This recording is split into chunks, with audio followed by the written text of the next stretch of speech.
여러분들은 아까 우리 한글학교 어린이들이 우리에게 보여준 영상과 또 세 가지 단어만 기억하시면 오늘 제 설교도 끝입니다. 아직 세 단어 기억하고 계세요? 우리 나이 드신 분들은 아시겠지만 병원에 그 치료하러 가면 애뉴얼 체크업하러 가면 꼭 검사하는 게 있어요. 치매가 걸렸냐 안 걸렸나. 그래서 세 가지 아브젝트 보여주고 기억하냐고 나중에 물어보는데 여러분들 세 가지 다 기억하시면 아직도 건강하신 겁니다. execution, 그다음에 뭐예요? empty, 그다음에 틀렸어요. evidence도 맞지만 eye witness, 그죠? 자, 그래서 우리 부활절 오늘 어느 교회에서나 우리 조정은 우리 전도사님이 증거해 주신 말씀처럼 부활, 다시 사신 예수님, 죽음을 이기시고 죽음에서 우리에게 돌아오신 예수님을 선포하는 날, 모든 주일이 다 그렇지만 특별히 오늘 예수님께서 부활하신 이 주일을 우리가 이렇게 기뻐하며 또 그런 말씀을 선포하고 있습니다. 고린도 후서 말씀 우리 15장 14절에 보면 우리 이런 말씀이 있는데요. 우리 함께 우리 한번 성경 봉독 우리 했나요? 안 했나요? 안 했어요? 우리 한번 같이 성경 봉독 일어나서 한번 하겠습니다. 성경 봉독 하겠습니다. 오늘 본문 말씀은 고린도 후서 2장 14절, 15절, 16절입니다. 자, 우리 함께 길지 않으니까 한 목소리로 함께 봉독하겠습니다. 시작합니다.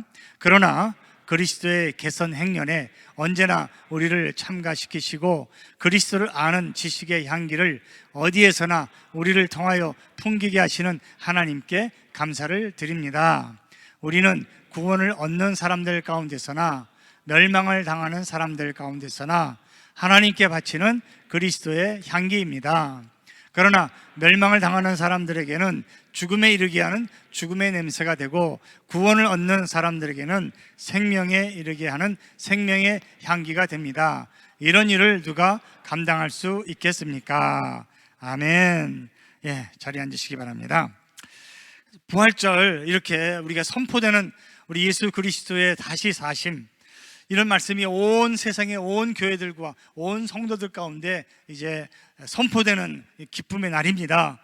바울은 고린도후서 15장 54절에서 이렇게 선포하고 있습니다. 우리 한번 같이 한번 읽겠습니다. 시작합니다. 썩을 몸이 썩지 않을 것을 입고 죽을 이 몸이 죽지 않을 것을 입을 그때에 이렇게 기록한 성경 말씀이 이루어질 것입니다.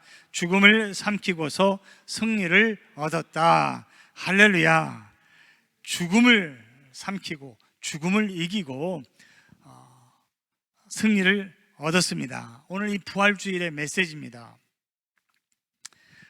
그러나 죽음을 삼키고 죽음을 이겼지만 아직도 이 세상에는 죽음이 넘쳐납니다. 지금 우리가 우크라이나에서 벌어지고 있는 전쟁을 통해서도요, 너무나 가슴 아픈 일이 많이 있는데, 그러나 죽음을 완전히 없애지는 못했지만 그 죽음을 생명의 향기로 바꾸는 것이 바로 저 여러분들입니다.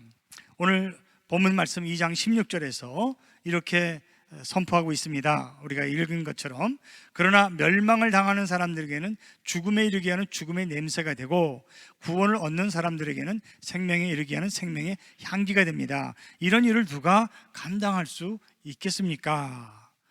아멘. 무슨 얘기입니까? 예수님의 부활을 믿지 않는 사람들, 주님이 십자가에서 죽으시고 3일 뒤에 다시 살아나셨다는 것을 믿지 못하는 사람들에게 죽음이란 뭐예요? 아직도 시체가 썩는 냄새, 그 죽음의 냄새로 남아있다는 것 말씀 아니겠습니까? 죽음이 그냥 죽음으로 끝난다는 거예요. 말 그대로 시체가 썩는 냄새밖에 남지 않습니다. 그러나 그리스도의 부활을 믿는 저와 여러분들, 구원을 얻은 우리들에게는 예수님의 죽음은 죽음으로 끝나는 죽음의 냄새가 아니라 생명에 이르게 하는 생명의 생기가 되는 것입니다. 여러분 믿습니까? 우리가 다 그 생명의 생기를 받고 부활하신 예수 그리스도 안에서 우리들도 함께 부활하는 자녀가 되는 것이죠. 사랑하는 우리 교우 여러분, 오늘 우리는 주님의 부활을 기뻐하면서 예배를 드립니다. 그렇다면 바울의 말처럼 부활을 믿는 우리가 오늘 고린도 말씀의 이 전서의 2장 15절에서 고린도후서 2장 15절에서 무슨 말씀합니까? 우리는 구원을 얻는 사람들 가운데서나 멸망을 당하는 사람들 가운데서나 하나님께 바치는 그리스도의 향기입니다. 고린도후서죠, 전서가 아니라. 우리는 그리스도의 뭐예요? 향기라 된다 그랬어요. 누구에게나 그리스도의 향기가 되는 거예요. 부활을 믿지 않는 사람은 죽음의 냄새로 끝나는 이 부활이 저와 여러분들을 통해서 생명의 향기, 부활의 향기, 그리스도의 향기로 온 세상에 펼쳐지게 된다는 거죠. 자, 오늘 우리 예배를 드리면서 정말 저와 여러분들은 그리스도께 바치는, 하나님께 바치는 그리스도의 향기가 되고 있습니까? 한번 우리 자신들에게 물어봐야 되겠습니다. 부활절 하면 백합꽃이 있죠. 백합꽃의 향기는 너무 진합니다. 그 진한 그 향기하고 비교할 수 없는 그리스도의 향기가 저와 여러분들이라고 오늘 본문에서 말씀하고 있습니다. 과연 그러면 그리스도의 향기로 사는 저와 여러분들은 어떤 삶이 될 수 있을까요? 옆에 있는 분들에게서 향기가 나요? 냄새 맡을 수 있어요? 그리스도의 향기? 향기가 무슨 향기가 납니까? 자, 고린도 교회는요, 오늘 바울이 보낸 이 편지를 받은 사람들은 고린도 교회 사람들이에요. 배운 사람도 많이 있었고요, 또 돈도 많이 있었고 권세 있는 사람도 많이 있었습니다. 겉으로 보기에 꽤 괜찮은 교회였어요. 정말 어른 같은 교회였어요. 신앙적으로도 믿음이 좋아가지고요, 영적 은사를 받은 사람도 아주 많이 있었습니다.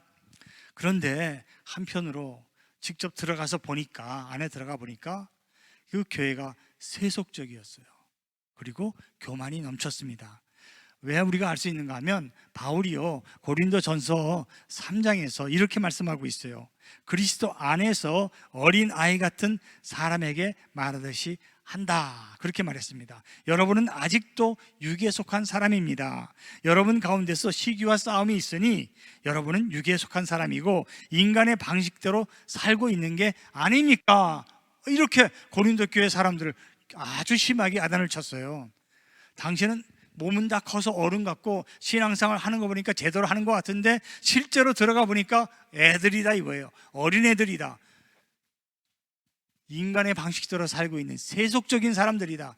도대체 너희들을 어른처럼 상대할 수가 없다. 뭐 그렇게 막 문제가 너무 많았다, 이렇게 말합니다. 교회의 모든 문제는 고린도 교회가 다 갖고 있는 것처럼 그렇게 교회가 시끄러웠어요. 한 예를 제가 들어드리면, 특별히 바울하고 관계해서, 바울이요, 고린도 교회를 내가 방문하겠다 했습니다. 그런데 다른 일이 많이 이렇게 겹쳐가지고 그때 여행이 쉽지 않았어요. 그래서 갈 수가 없었습니다. 그랬더니 고린도 교회 사람들이요, 그걸 빌미를 삼아가지고 시비를 거는 거예요. 바울이 자기들에게 온다고 했는데 안 왔으니까 이게 뭐냐, 우리 무시하는 거 아니냐, 그러더니요, 그게 바로 그 다음에는 어떻게 넘어가냐면, 이 사람은 신의가 없는 사람이다, 경솔한 사람이다, 이렇게 막 그 작은 문제가 점점 불거지는 거예요. 그런 다음에 경솔한 사람이니까 뭐라고 그래요? 바울은요, 말을 뒤집는 사람이다, 이랬다 저랬다 한다. 아니, 가겠다고 해서 못 갔으니까 그럴 수도 있지 않아요? 근데 그게 비상이 돼가지고요, 이랬다 저랬다 하는 사람이 돼버린 거예요. 그러면서 정말로 바울이 진실한 사람일까? 그럴까지 막 비약하는 거 합니다. 진실한 종이 아니다. 바울의 진심을 모르겠다. 그러다 보니까 어디까지 가냐면 바울은 뭐예요? 가짜다. 그러더니 급기야 뭐라고 그랬어요? 바울은 사도가 아니다. 너는 사도가 아니야. 그래서 바울이 얼마나 속상했는지요, 가슴을 치고 한탄했어요. 그러니까 이 교회의 문제라고 하는 거는요, 침소봉도예요. 많은 경우에 아주 사소한 데서 내가 기분 나빠하는 그런 문제를 가지고, 아니면 사람에 대해서 작은 흠이 하나 보이면 그걸 가지고 흔들어 버리다가 어떻게 돼요? 계속 커지는 거예요. 침소 봉대가 되는 게 많은 교회의 문제가 그렇습니다. 그래서 바울이요, 교회 안에서 징계를 받을 만한 사람들을 징계를 한 거예요. 그러니까 징계를 받았으면 그 받은 사람도 아프고 괴롭지만 징계를 하는 사람도 괴롭고 아프다는 거예요. 그러면서 근심이 되는 거죠. 그래서 쓴 편지가, 고린도 전서를 쓰고 난 다음에 쓴 편지가 있는데 그거는 남아있지가 않아요. 종이로 남아있지 않습니다. 그런 다음에 고린도 후서를 쓴 거예요. 고린도 후서의 2장 4절에 보면, 앞에 보면 이런 말씀으로 바울이 고백하고 있어요. 나는 몹시 괴로워하며 걱정하는 마음으로 많은 눈물을 흘리면서 여러분에게 그 편지를 썼습니다. 그러나 그것은 여러분을 마음 아프게 하려고 한 것이 아니라 여러분을 내가 얼마나 극진히 사랑하고 있는지를 알려주려고 한 것이었습니다. 이 고린도 후서 쓰기 전에 또 다른 편지를 썼는데 그때 그 쓴 편지가 많은 눈물을 흘리면서 그 편지를 썼다는 거예요. 왜냐? 내가 너희들을 징계하고 내 마음도 너무나 아프고 근심이 되어서 견딜 수가 없었다. 내가 너희들을 얼마나 극진히 사랑하고 있는지를 그 편지를 통해서 보여주었다는 거예요. 여러분, 진정한 그리스도의 향기에 있는 삶, 그런 삶은 바로 이렇게 눈물이 있는 삶이요, 그리고 사랑에 있는 삶이 그리스도의 향기라고 저는 믿습니다. 사람들은요, 주위가 올라가거나 좀 돈이 있거나 그리고 또 권세가 생기면 어깨가 굉장히 굳어져요. 목이 아주 굳어집니다. 그러면서 그걸 가지고 남을 다스리고 그리고 내리누르고 남을 변화시키려고 애를 쓰는 거예요. 근데 교회에서도 그럴 수 있다는 거죠. 부활의 향기, 그리스도인의 향기는 눈물과 사랑 그리고 용서의 힘이에요. 눈물이 있고 사랑이 있으면 뭐가 있습니까? 용서가 저절로 있게 됩니다. 겟세마네 동산에서 예수님이 어떻게 기도하셨어요? 눈물로 기도하셨잖아요. 사랑으로 기도하셨잖아요. 그리고 나서 십자가에서 그 눈물과 사랑의 열매가 용서가 될 수 있었다는 거죠.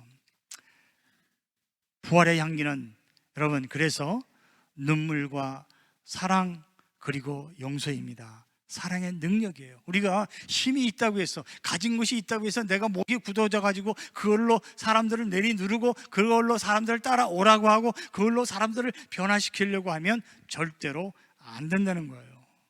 사도 바울도요, 다 해본 거예요. 징계도 해보고 변론도 해봤어요.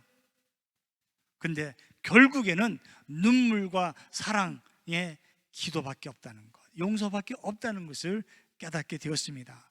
지나친 훈계가 아니라 눈물과 용서, 격려와 칭찬, 사랑과 용서가 사람을 변화시키고 바꿀 수 있다는 거예요. 우리가 어떤 사람을 변화시키기를 원하잖아요. 그런데 끝까지 애쓰다 보면 지칠 때가 있어요. 근데 그건 우리의 욕심이에요. 저도 36년을 목회했지만 아직도 변화 안 된 사람이 있어요. 제가 보기에, 여러분, 그건 내 욕심이에요. 잘못된 거 고쳐주겠다고, 그거는 바르게 사는 게 아니라고, 이렇게 살아야 바른 신앙이라고 고쳐주려고 애를 쓰다가 내 시간표대로, 내 계획대로, 내 속도대로 안 따라온다고 억지로 억누르면, 억지로 훈계하면 싸움만 생기고요, 사람을 잃게 됩니다. 그래서 필요한 것이 기다려주고 인내하는 거죠. 억지로 하는 것이 아니라 어느 선만 넘지 않는다면 계속 바라보면서 기도하면서 눈물과 사랑으로 기다려주는 거예요. 그게 바로 우리 그리스도인의 향기라고 믿습니다. 그래서 바울이요, 3차 선교 여행을 끝내고 예루살렘으로 돌아가는 길에 항구에서 에베소에서 목회하던 장로들을 만나게 되었습니다. 그때 사도행전 20장 19절 31절에서 이렇게 기록하고 있어요. 나는, 바울의 얘기입니다, 겸손과 많은 눈물로 주님을 섬겼습니다. 그러는 가운데 나는 또 유대 사람들의 음모로 내게 덮친 온갖 시련을 겪었습니다. 그러므로 여러분은 깨어 있어서 내가 3년 동안 밤낮 쉬지 않고 각 사람을 눈물로 훈계하던 것을 기억하십시오. 여러분, 바울이 어떻게 섬겼다고요? 겸손과 많은 눈물로 섬겼다고 했어요. 여러분, 교회를, 성도들을 섬기기를 원하십니까? 어떻게 섬겨야 됩니까? 많은 눈물과 기도로 섬기는 그런 그리스도의 향기가 되시기를 주님의 이름으로 축복합니다. 이거밖에 없어요. 우리들은 누구든지 어느 누구나 눈물과 기도로 겸손으로 섬겨야 된다는 거예요. 그러면서 바울이 그 3년 동안 같이 목회하던 장로들에게 한 가지 부탁하는 거, 뭘 기억하라고 그랬어요? 눈물로 훈계하던 거. 그냥 훈계가 아니에요. 그냥 야단치고 징계한 게 아닙니다. 내가 뭘 가르쳤는지 그 내용을 기억하라는 게 아니라 눈물로 훈계했던 그 바울의 눈물을 좀 기억을 해달라. 눈물 없는 훈계는요, 아무런 의미가 없어요. 오히려 사람을 밀쳐내는 것밖에 되지 않습니다. 부모가 자녀들에게요, 있는 힘이 뭐가 있어요? 부모가 자녀에게 자기가 가지고 있는 재물로 잘되게 할 수 있어요? 부모의 권위로 잘되게 할 수 있어요? 나이 많은 것으로, 내가 너를 낳았다는 것으로 자녀를 잘되게 할 수 없어요. 오직 우리 부모에게 있는 게 뭐예요? 눈물과 기도라는 거예요. 그래서 자녀가 부모의 눈물을 먹고 잘 될 수 있는 겁니다. 여러분, 교회도 마찬가지예요. 우리 하나님께서 우리 아버지가 되셔서, 우리 어머니가 되셔서 우리를 그렇게 눈물과 기도로, 예수님이 여기까지 오셔서 십자가에서 우리를 용서해 주시고 그 눈물과 기도로 우리를 섬기지 않으셨습니까? 우리도 교회에서 성도들 간에 그렇게 섬기는 것이 바로 그리스도의 향기라는 거예요. 우리의 삶 속에서, 우리의 교제 가운데에서 생명에 이르게 하는 생기로 그리스도의 향기가 될 수 있는 줄로 믿습니다. 향기에는 두 가지 특징이 있어요. 첫 번째 특징이 뭘까요? 향기는 절대로 내가 억지로 만들어 낼 수 없다는 거예요. 내 존재 자체에서 스스로 풍겨나는 게 향기입니다. 꽃이 억지로 향기를 냅니까? 아니잖아요. 꽃이니까 꽃으로서 향기를 낼 수 있는 거 아니겠습니까? 마찬가지입니다. 그리스도인들도요, 예수를 믿기 전에는 낼 수 없었던 향기가 그리스도를 믿고 나서, 그리스도의 부활을 믿고 나서, 그리스도의 그 생명의 생기가 우리 안에 들어왔을 때, 그 생기로 내가 그리스도 안에 남아있을 때, 그리스도께서 내 안에 함께 계실 때, 내가 말씀을 붙잡고 있을 때, 그리스도의 하나님의 그 시냇가 강물에 우리가 심겨져 있을 때에 그 시냇가에서 우리에게 부어주시는 하나님의 은혜로 우리가 그리스도의 향기를 낼 수 있는 그런 향기가 바로 진실한 그리스도의 삶이 될 수 있는 줄로 믿습니다. 억지로 해서 되는 걸까요? 억지로 절대로 안 되는 거예요. 흉내낼 수 없어요. 이선으로 안 되는 거예요. 척해서는 절대로 안 되는 게 바로 향기입니다. 그러니까 내 힘을 빼야 돼요. 주님 안에 머물러 있으면 돼요. 내게로 오너라 하시는 말씀 가운데에서 여러분, 우리가 그리스도의 향기가 될 수 있습니다. 여러분, 이걸 한번 생각해 보세요. 폭포와 분수의 차이예요. 폭포와 분수. 폭포는 어때요? 위에서 그냥 저절로 떨어지잖아요. 저절로 되는 게 폭포예요. 그런데 분수는 어때요? 똑같은 물이지만 어떻게 됩니까? 전기의 힘으로 밑에서 쏘아 올려야 돼요. 그러니까 전기가 끊어지면 분수는 존재할 수가 없어요. 폭포는 저절로 떨어지는 힘으로 전기까지 만들어낼 수 있는 게 뭐예요? 폭포 아닙니까? 자, 그러니까 우리 그리스도 안에 머물러만 있으면 우리는 그리스도의 향기가 될 수 있습니다. 눈물과 기도와 겸손으로 그리스도 안에 머물러 있는 성도들에게서 부활의 향기, 그리스도의 향기가 우리가 풍길 수 있는 그런 아름다운 사람이 될 수 있는 거죠. 그러니까 힘들게 하지 마세요. 자연스럽게 나오는 거예요. 나의 전 인격적인 나의 모습에서, 내 삶 속에서 그리스도의 향기, 그리스도의 향기가 퍼져 나오는 겁니다. 은혜로 산다는 게 뭐예요? 바로 내가 그리스도 안에서 내 힘을 빼는 거예요. 내 스스로 내가 되기를 위하는 그런 자존심이 아닌 하나님의 능력으로 사는 사람이 그리스도의 은혜로 사는 사람이에요. 하나님만 의지하는 삶, 오직 말씀 가운데에서 그 말씀에 순종해 사는 사람, 오직 주만 바라보는 그런 사람이 은혜의 사람이고, 거기에서 그리스도인의 향기가 나오는 거죠. 두 번째 향기의 특징이 뭡니까? 그러면 내가 할 수 없으니까 그냥 나는 아무것도 안 하고 가만히 있어도 저절로 향기가 됩니까? 맞는 말씀이에요. 그러나 한 가지 우리에게 필요한 게 있어요. 뭐냐? 두 번째, 간절함이 있어야 된다는 거예요. 향기에는. 제가 시 하나를 소개해 드리겠습니다. 정철의 그 한 글자라고 하는 그 책에 포함된 시인데요, 발이라고 하는 제목의 시입니다. 목표가 190 높이에 있고 키가 160이라면 목표에 닿을 수 없는가? 있다. 우리에겐 발이 있기 때문이다. 살면서 놓친 것, 그냥 지나친 것, 포기한 것들의 대부분은 팔을 뻗지 않아 인연을 맺지 못한 것들이다. 키가 능력이라면 팔은 간절합니다.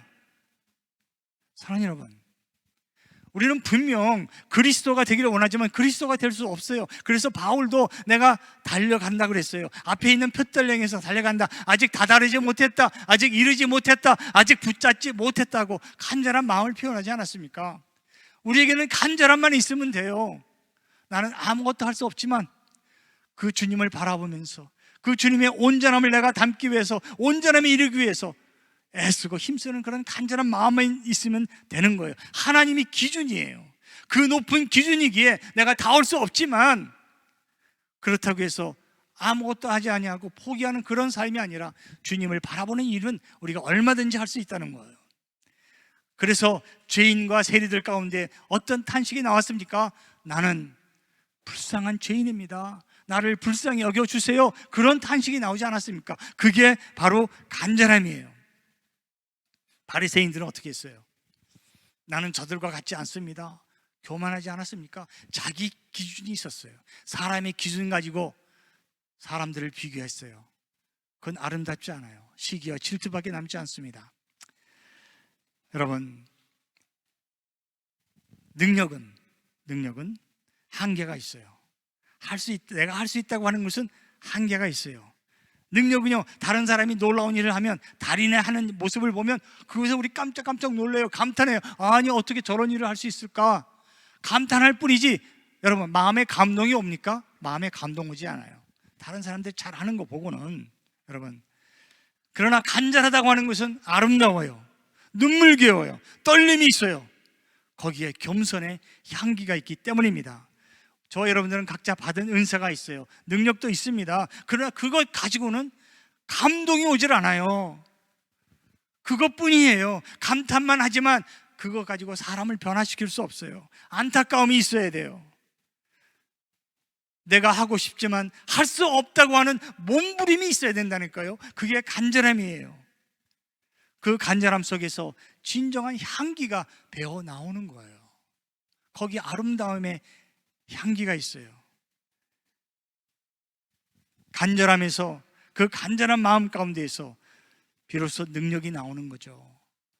내 허리에 있는 그 가시를 가지고, 그 연약함을 가지고 하나님 일을 하기를 소원했던 바울에게 하나님께서 내 약함이 강합니다, 그렇게 말씀하지 않으셨어요. 바로 그 간절함이에요. 죄인들은 간절해요. 몸부림을 쳐요. 그래서 아름다운 거죠. 눈물겨워요. 그래서 떨림이 있다는 거예요. 제가 시 한 편을 또 소개해 드리겠습니다. 여러분들도 잘 아는 시예요. 국화 옆에서라고 하는 서정주 시인의 시입니다. 한 성이 국화꽃을 피우기 위해 서쪽 새는 봄부터 그렇게 울었나 보다. 한 성이 국화꽃을 피우기 위해 천둥의 먹구름 속에서 그렇게 울었나 보다. 그립고 아쉬움에 가슴 조이던 그 먼 젊음의 뒤안길에서 이제는 돌아와 거울 앞에 선 내 누님같이 생긴 꽃이요, 노란 내 꽃잎이 필라고 간밤에 무서리가 저리 내리고 내게는 잠도 오지 않았나 보다. 저는 이 시인의 마음이 바로 그 간절함을 표현하기를 위한 그런 마음이라고 봐요. 한 성이 꽃을 피우기 위해서, 그 꽃에서 나오는 그 향기, 그 꽃의 아름다움을 드러내기 위해서 소쩍새가 봄부터 그렇게 간절하게 울고, 여름을 지나면서 먹구름이 속에서 천둥이 그렇게 울어대고, 그리고 가을이 되어 무서리가 내리기까지, 그리고 이 시를 쓰는 사람의 마음속에는 잠도 오지 아니하는 그런 간절함, 먼 젊음의 뒤안길에서 돌아와서 이제 거울 앞에 선 자기의 누님같이 그 젊음의 아름다움이 아닌 한 인생을 살았던 한 여인이 거울 앞에 서서 자기의 모습을 바라보는 그 가운데, 그 간절함 가운데 진정한 삶의 아름다움이 있다고 하는 것, 국가 꽃처럼 향기로운 꽃이 될 수 있는 인생이라고 하는 것. 사랑하는 여러분, 한 시인의 간절함이 이 정도라면 저 여러분들이 그리스도 안에서 피어나기를 원하는 한 송이 꽃처럼 예수 그리스도의 향기를 드러내는 꽃으로 피어나기를 원한다면 간절함이 없이 어떻게 우리가 그리스도인의 향기가 될 수 있겠습니까? 이 간절함 속에서 진정한 아름다움과 그리스도의 능력이 나올 줄로 믿습니다. 그래서 오늘 본문 말씀 14절 우리 다시 한번 읽겠습니다. 시작합니다. 그러나 그리스도의 개선 행렬에 언제나 우리를 참가시키시고 그리스도를 아는 지식의 향기를 어디에서나 우리를 통하여 풍기게 하시는 하나님께 감사를 드립니다. 할렐루야. 아멘. 사랑하는 여러분, 보세요. 개선 행렬을 내가 주도합니까? 내가 이기는 전쟁이었습니까? 우리를 참가시키세요. 그리스도를 아는 지식의 향기를 내가 낼 수 있어요? 아니죠. 우리를 통해서 풍기게 하세요. 여러분 믿습니까? 그래서 오늘 예배도요, 우린 부활의 예수님을 기뻐하면서 감사함으로 하나님 앞에 그리스도의 향기가 되어서 바치는 것입니다. 여러분, 우리 연합교회 앞으로 우리 온 성도들 바울처럼 눈물과 겸손으로 함께 섬기고 우리 성도들 간에 서로 참고 기다리고 품어주고 덮어주면서 그런 눈물과 그리고 사랑과 기도와 용서로 우리 교회가 그렇게 아름다운 교회, 모든 이웃들에게 그리스도의 향기가 되는 그런 교회가 될 수 있는 줄로 믿습니다. 할렐루야.